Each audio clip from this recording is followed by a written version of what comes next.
welcome back to Baki Taki, the movie, part 2 of 3. We are diving deep into this 62-minute extravaganza. Last week we talked about the first fight, but this week we're going to focus in on the second fight. No spoilers for what week 3 will be. And with us we have returning guest of the podcast. It's Mike. Hey, Steve. Thanks for having me again. Yeah, no, thank you. So, Mike, I have a fun movie question for these movie episodes. If we were discussing this before, I don't know if we can really consider this a movie, but it's easier to just call it that for classification purposes. Before this movie, what was the last other movie you saw? Oh, that's a good question. I mean, it was probably something on Netflix like a week ago. I watched something after this movie. I watched Michael Clayton again from 2007. That works. Was it like a double feature? Like you finished this movie and you were just like, I gotta watch Michael Clayton right now. I figured maybe go to a different end of the spectrum of movies. And I was like, man, I remember this coming out a long time ago and remember it being good. So I figured I'd give it a watch. It's just kind of like, a quiet Friday night. See, Michael Clayton's one of those movies that I remember it came out, I know its name, and I know it was well received, and I know nothing else. It's a good movie? It holds up? I think it holds up. I mean, like with anything that's kind of older, it's like, because we all have cell phones and like always connected to the internet now, you're like, oh wow, things are a little bit different then. It's like, whatever, early 2000s. But it's like the movie's still good, the plot's still good. It holds up. Like it's whatever. It's about a fixer, George Clooney, Michael Clayton, who's like a lawyer that doesn't do any legal stuff, but fixes problems as his name implies. It's got a pretty good cast too. Like Tilda Swinton's in there, Tom Wilkinson. Yeah. Wow, Tilda Swinton. That's fun. I feel like I don't see her in normal movies nowadays. It's just like Snowpiercer or things like that. I would agree with that. Actually, the last movie I might have seen before Michael Clayton was a movie called Suspiria, which also had Tilda Swinton in it, and it is a very strange movie. Wow. So, I believe that. Did you know she voices Oma in this movie? What a coincidence. So she's in all 3. No, I did not know that she voices Oma. I did not pick up on that. I'm going to add that as a fact to her IMDb. All right, so Kengan Nishira versus Baki, the movie, the motion picture, is a something that we've both now watched. Just on the whole, what did you think of this? I mean, it was very much, I watched Baki. I haven't seen any Kengan Ashura, so I can't speak to like how much it fits in with that, but it definitely fits in with Baki. It was pretty much exactly what I expected in terms of, people fighting each other and showing off glistening bodies in various poses with muscles that definitely don't exist on the human body. Mm-hmm. But when if that's what you sign up for and that's what you're expecting, I would say it met my expectations. Oh, that's good. That's good. I feel I'm happy people have enjoyed this. I maybe my bar was too high. I found this so the cheapness of this film sort of rubbed me the wrong way. Like did you notice the reused animations? I didn't, but I also maybe like I don't know. Was it reused like within the same movie? Like within the oh. I'll make a compilation, but like when they cut to Kaiokaku, like the old Chinese guy on the stands, I think he's making the same face and talking like 4 different times in this movie. I also think that Hanayama's big punch that he does is reused a few times. But okay, yeah, I could see that. I will say I didn't pick up on that, but I'm not surprised if you're telling me that's what happened. Yeah, it's something I want to do is make as a little side project. I'm gonna stitch together all of the reused shots. Yeah. I also just love the fact that for the whole movie they have the two little jury boxes of the cast. It's like the fighting version of Mystery Science Theater 3000. And they don't introduce any of these people other than like if you watch the opening credits, it has all their names. But like otherwise, if you were like a casual viewer like I am, I was like, I knew who some of the Baki people were, and for the King and Ashur people, like, I don't know who you are. I have no idea what your background is, but you're commentating, and I guess that's okay. Yeah, that was because when I had Andrew on, like all the Kengan guys just seemed like to me it looked like three boring dudes and a guy in a suit, and I don't know why he's wearing the suit. But then when I had my cousin on who's watched the show, he was like, "Oh, I wish that guy was gonna go sit on somebody's head and rip it off because that's what he does on his show." And I was like, "Okay." Well, Yeah, you have context. That's wonderful. yeah, this would have been great. I would have loved some context. I would have loved to know why somebody's called the genocider. I would have loved to know why somebody's called the dissector. Well, I hate to burst your bubble, but I'm afraid that's not how things are going to play out. The dissector. I see that you're still alive and doing well. Yeah. I did enjoy the dissector. I was like, oh, so I think you're probably some kind of doctor, but I will never know. I mean, I could probably go watch King and Ashur and find out, but I'm not going to. I wanted more of that dynamic. Like, you can tell the dissector is supposed to be this like scary, intimidating sort of like black market doctor, but then contrast him against Kuraha, who looks like Clark Kent if he became a doctor. Like, he's just bursting out of his medical jacket at all times. I mean, I think that's a requirement in the Baki verse. Yeah, no. Well, it's like if you want to perform surgery, you have to be that strong to cut the skin of these muscles. That's true. Yeah. I was just gonna ask to confirm. So, like, I don't know. Is that Mr. Oliva, like the one of whatever? There's the two older commentators, I guess, or like they're not even older. They're just on their own for some reason.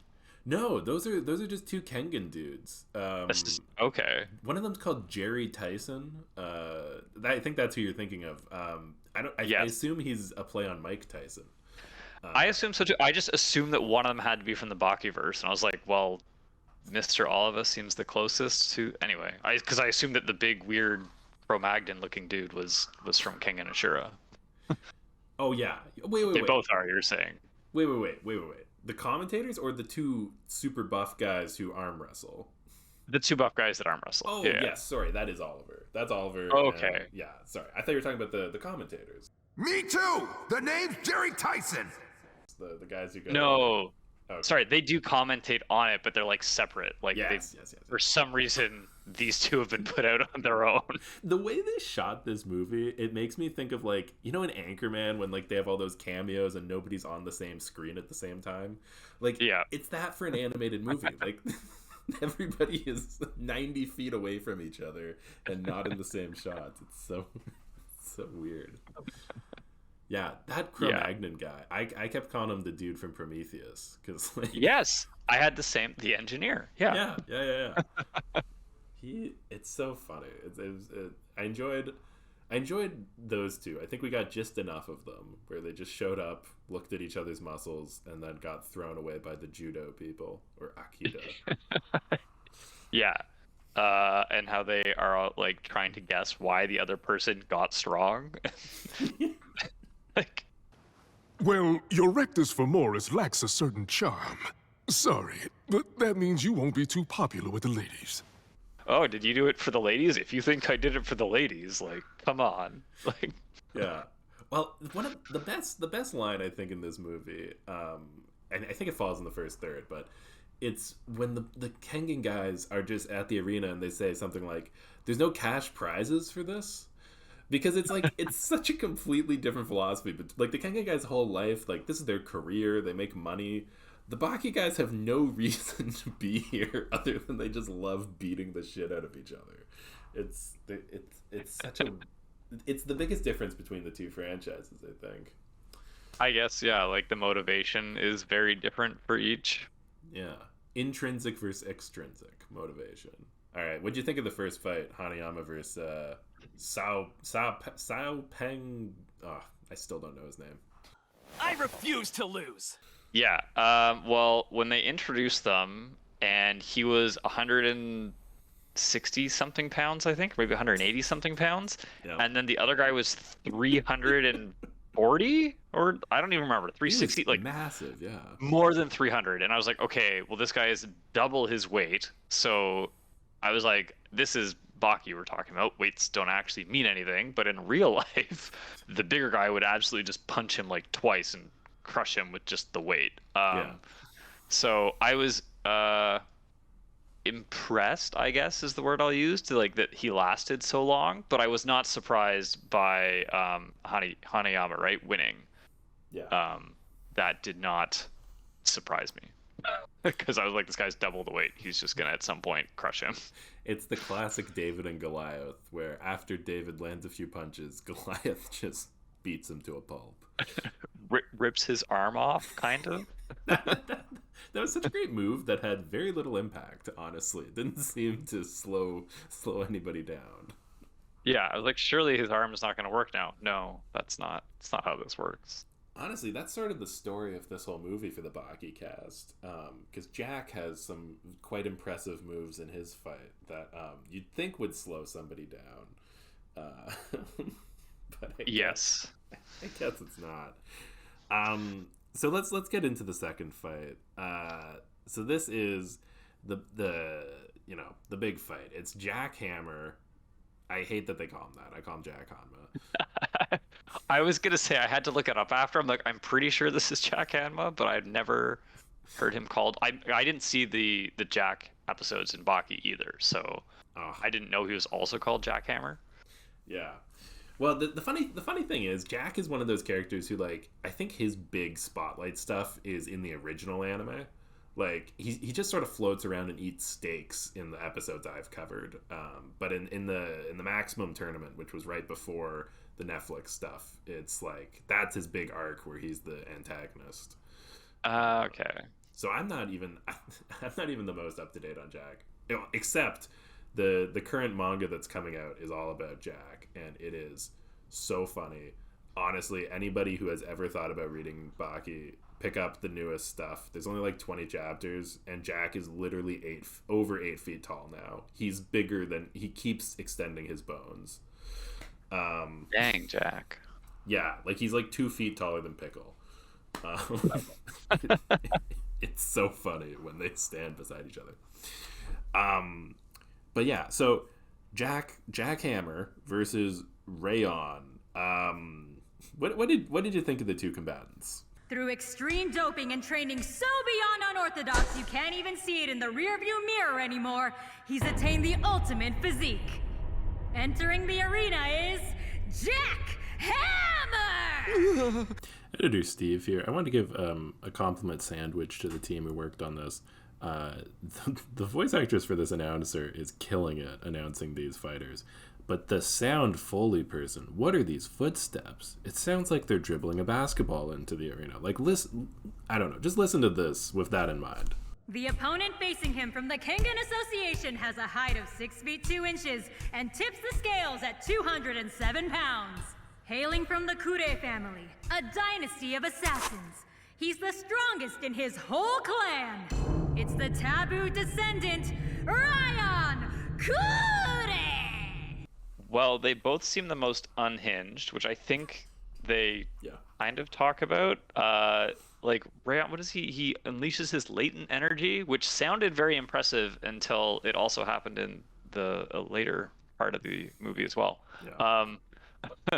So, I mean, I thought, like, I didn't have much context for either of them, to be, fair. Like I said, the first guy was like, oh, you're huge, you're going to crush him. For Jack versus Rayon, I was like, didn't have any, favorites going in. And their weights were a little closer. I don't remember exactly what they were, but they weren't double. Yeah. But yeah, I mean, Rayon unleashed. He unleashed his latent energy, and he also was it him where when he got punched, they're like, oh, he's practiced hitting his head against a wall so much that it's pretty much that's the first guy. That's the first guy. Oh, that's okay. I was like, okay. I'm getting mixed up. So. But yeah, no, I guess, he unleashes latent energy and absolutely whatever, just goes crazy on Jack, who doesn't really seem all that affected by it. But somehow, like, I don't know, he gets hurt, he's injured, he falls down, and they call the fight, even though he's not out. Like, he's doesn't seem as like knocked out as, you know, the first combatants, Yeah. and they call it in favor of Ryan anyway, which to me feels like, oh, we just have to give, you know, Baki won one, Kengan's got to win one. 10,000%. And notice like in the first round, I don't think anybody in Kengan even cares about Sao Pao, so like he just loses straight up. But Jack Hammer, a big fan favorite, he gets choked out. They call the match for him, and then he gets up like he's in a video game and he just got his next life and just goes back to punching him immediately. So, the winner is Ryan Kure.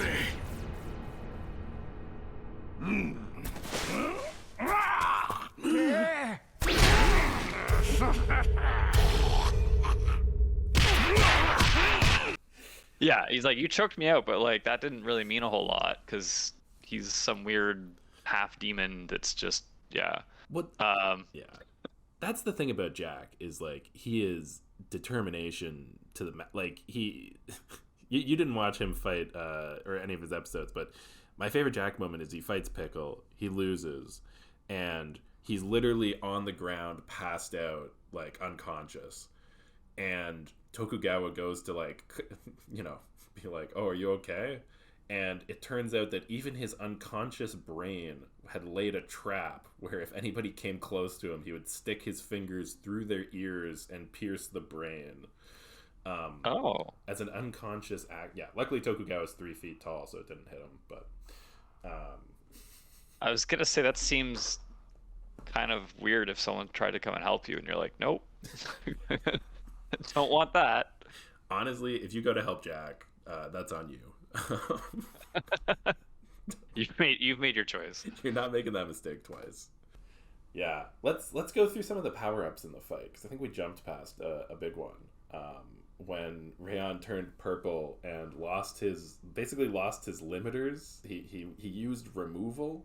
Oh, what the heck is that? Oh, I see. It seems he used removal. Yes. Yeah. It's a trick I've learned from playing Magic, that it's important to use removal.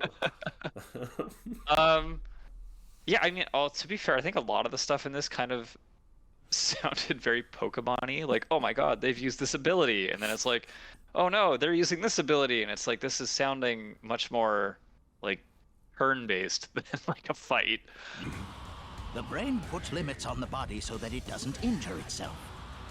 By purposely removing them, one can enhance their latent abilities. So yeah, he remove whatever his latent ability, which is like your self-limitingness of your your brain, I guess. I don't know. Didn't quite capture what was supposed to be happening here, but that's what I took away from it. It's like the idea of like, you know, like a mother lifting a car to save her baby, and like in a way that would tear her own muscles. Like, I think it's like, yeah, it's that. Yeah, you're letting yourself go beyond the normal thresholds that your like brain and body would be like, don't do that, that's a bad idea. And your body's like, oh, but maybe I'll just do it this one time because I need to. And I need to fight this dude. Yeah. I was gonna say, for lifting a car off a baby, I get it. For fighting Jack, I mean, I guess, you know, there's no prize money, so I'm not sure why he'd do it for his particular case. Whatever, unleashes latent energy, then he also, I mean, I don't think he becomes a demon, but he certainly looks demonic. He turns purple, which is fun. Yeah. Another very Pokemon-like move. Right? Let's change color after we power up. And I guess purple is not yellow, so no Saiyans here. Yeah. The funniest thing to me in this whole fight, though, is the writers are like, okay, well, we have this Pokemon power-up, like he's going into his Z evolution. Editor Steve here. I just want to clarify, I do know the difference between Z moves and Mega Evolution. Everybody makes mistakes, okay? What does the Baki fighter have to counter that? And what they came up with was Jack confidently gets on all fours and vomits out his entire body weight. There's nothing I could do in editing to make this funnier than it already sounds. Now this is where things get interesting.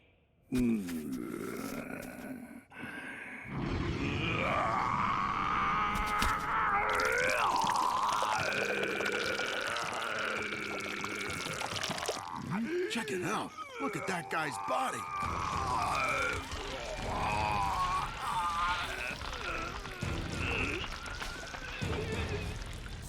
He's maxed out.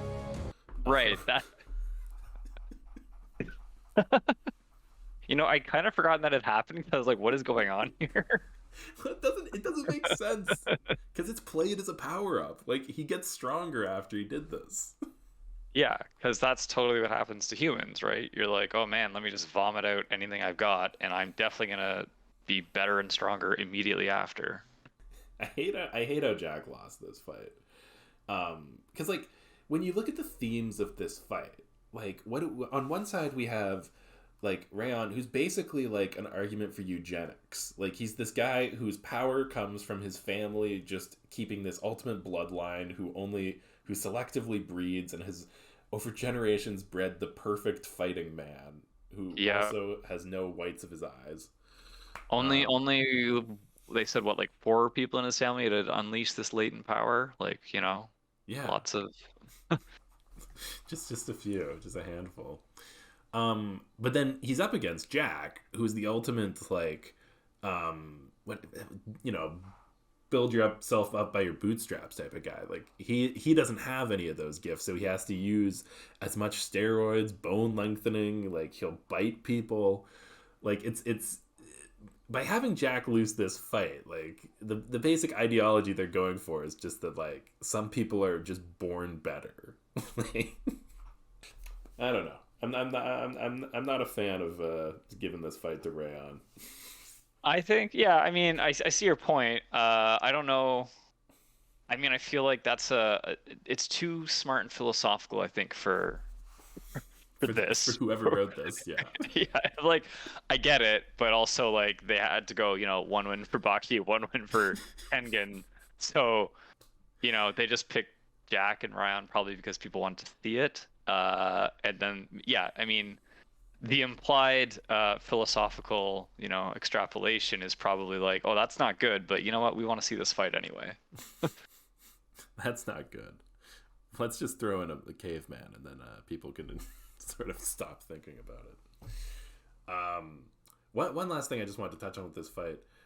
Jack uses a technique that I feel like is more of a later Jack move. He starts biting flesh off of him. Do you think that Rayon should have reacted more? I know he had his removal up, but he did lose 2 large chunks of his leg and arm. Yeah, it didn't really seem to impact him. Should it have? Probably. I mean, when you lose it, I mean, much like when you get your arm ripped off in the first fight, you'd think that losing like half your shoulder would mean that arm on that side also doesn't really work. Yeah. And same with the leg, but yeah, he just kind of kept going as if nothing had really happened. I thought maybe they were like doing like an homage to was it Mike Tyson that bit someone's ear? Yeah. I was like, oh, that's kind of neat, I guess. But then he did it again. I was like, well, maybe this is just what Jack does. So, well, yeah. I don't know if I've ever. I feel like I'm realizing how much of a fan I am of Jack in this podcast. But so he had this fight recently where he fought a big sumo guy, and spoilers, I guess, for Baki Do 2, if anybody's reading that. And he started biting the guy, and everybody in the audience is like, that's disgusting, why are you doing that? And he's like, why would I care about what you think? The only reason I'm here is to win. Who says biting's off limits? Like, if I'm allowed to bite, I'm gonna bite. And it culminates in this quote that it's sort of become a meme, but it's so true to Jack, where he just yells to the arena, I would show my own asshole if it would mean I win this fight.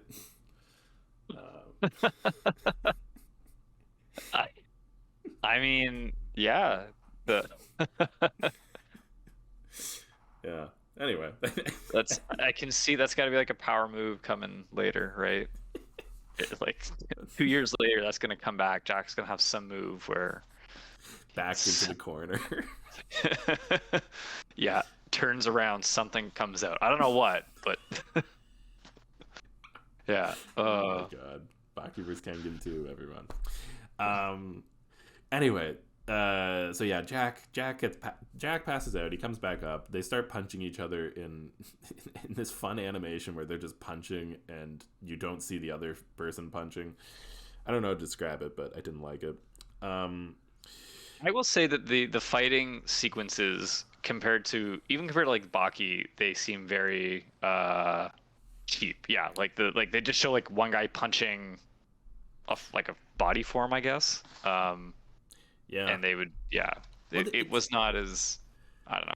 They don't have either of the writers of the manga like to give them a fight to work off of. I think what they have is the script writer for the TV show of Kengan Ashura penned this, but like I don't think he's a fight choreographer. Like he's always had source material to work off of, so the fights are pretty uninspired. Fair enough. Yeah. So the fight it's going poorly or well. It's tough to tell. They always act like you can just kill each other in the ring, but whenever somebody tries, they all seem to have it's suddenly taboo. And out of nowhere, Pickle arrives. Were you on any Pickle episodes? I was not, but this is the guy who he's a caveman. I'm thinking it's this guy who was frozen for thousands of years or something. Millions. Millions of years. I think it was like 190 million years, like a number that doesn't make any sense, even if you think man walked with the dinosaurs. But yeah, about 190 million years. So yeah, I like how they have this whole sequence of like these two guys posted as security, and they're like, who would be crazy enough to like come in here? Like, don't they know what's going on? The strongest fighters are in here. Do they really even need us? Like, ha ha ha. And then the door just like bursts open.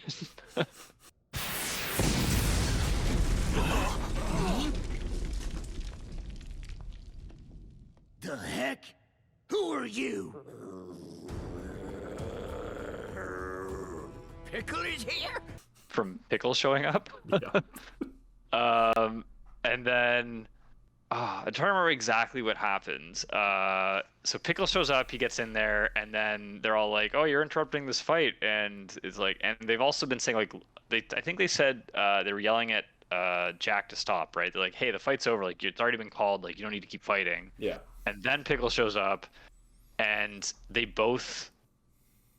Do they both try and is it those guys or the Aikido guys who like come up and try and like stop Pickle, or is it I think Baki and Oma? Baki stops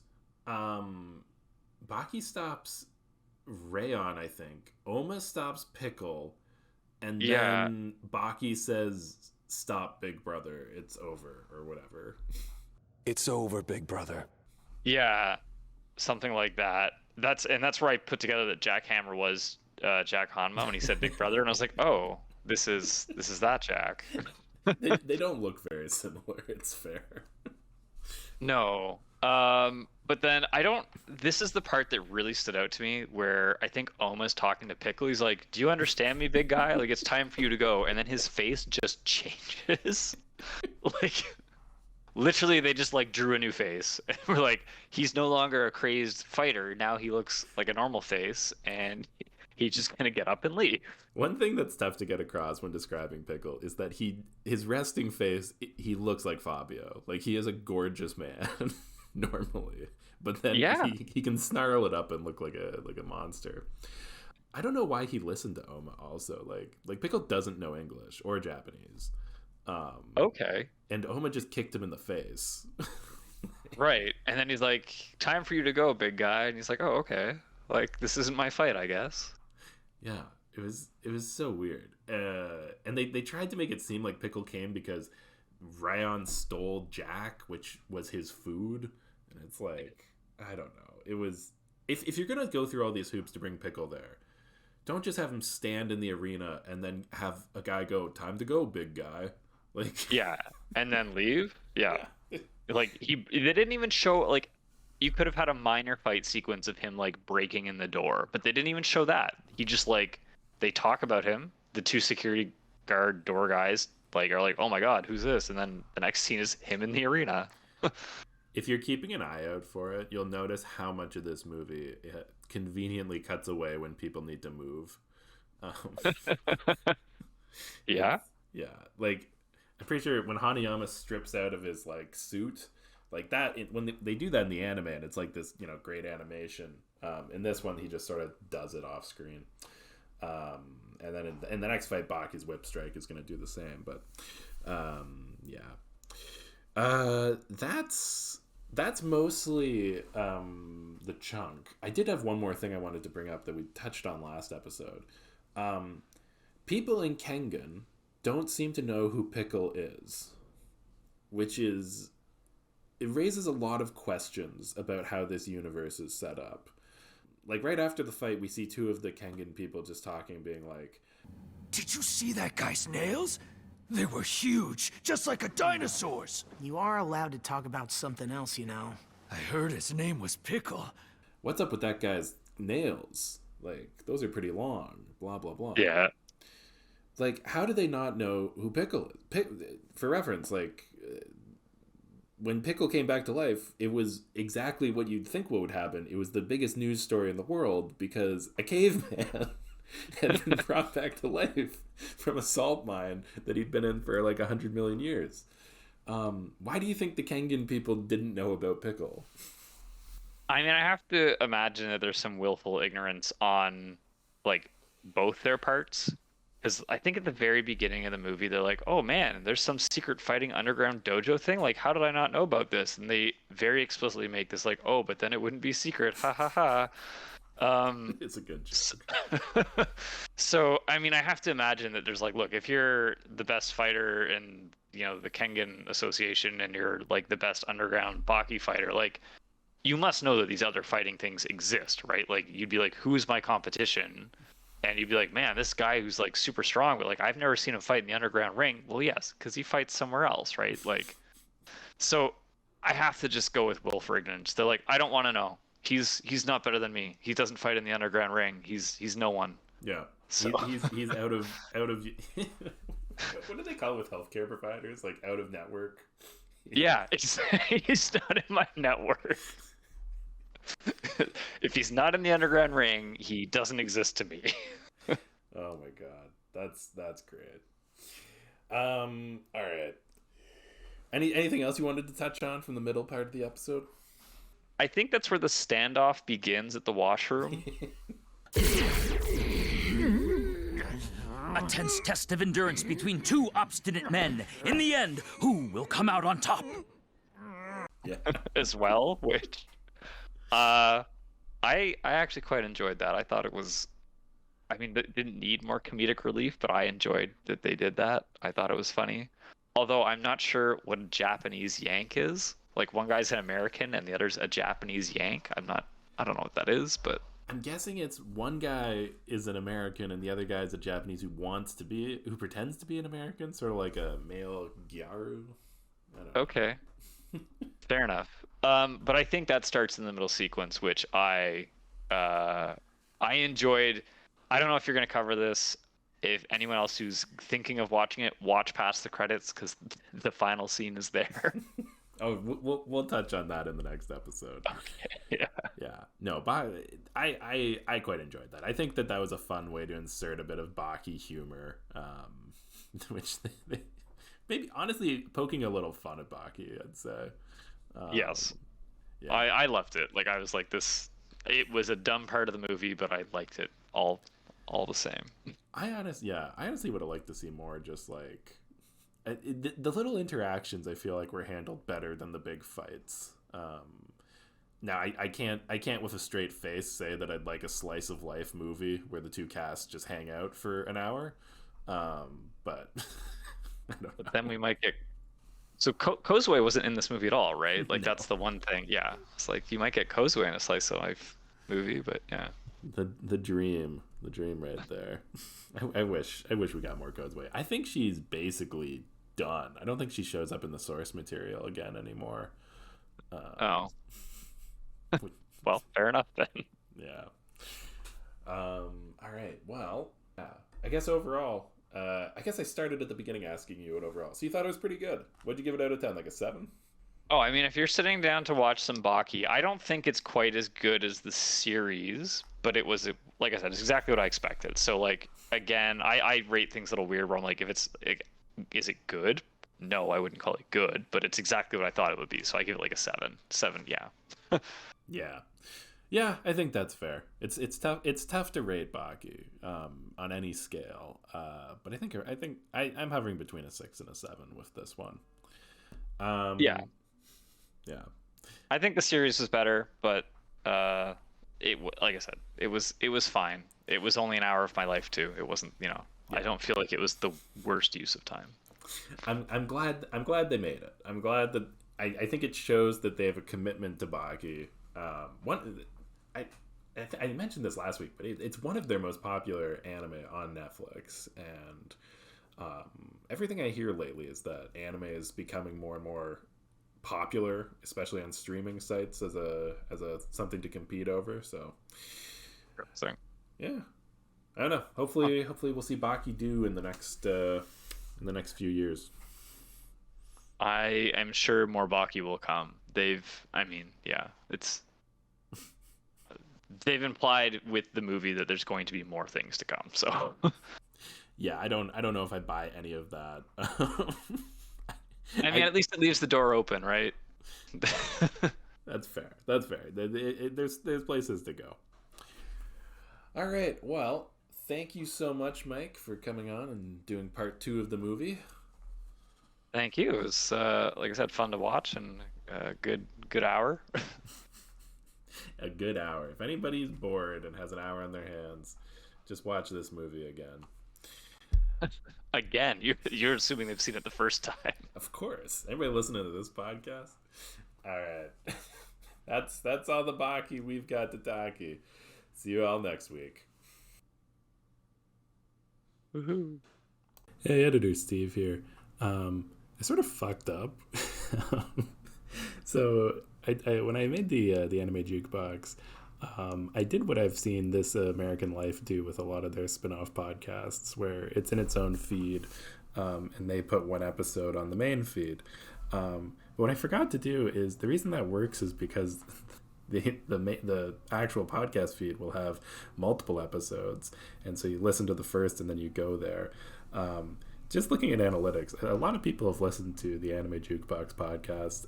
Not many have listened to it on the actual feed, and I worry that nobody's actually subscribed to it. Once again, that's fair. If you're not interested, feel free to keep moving. But I thought I'd give a little reminder. If you are interested, make sure to actually subscribe to the other podcast. You can find it on wherever you're listening to this, because I won't be uploading future episodes to this feed. You have to go to the other feed. Yeah. See you all next week. What do I have to do? What do I have to do? Lonely and a steward.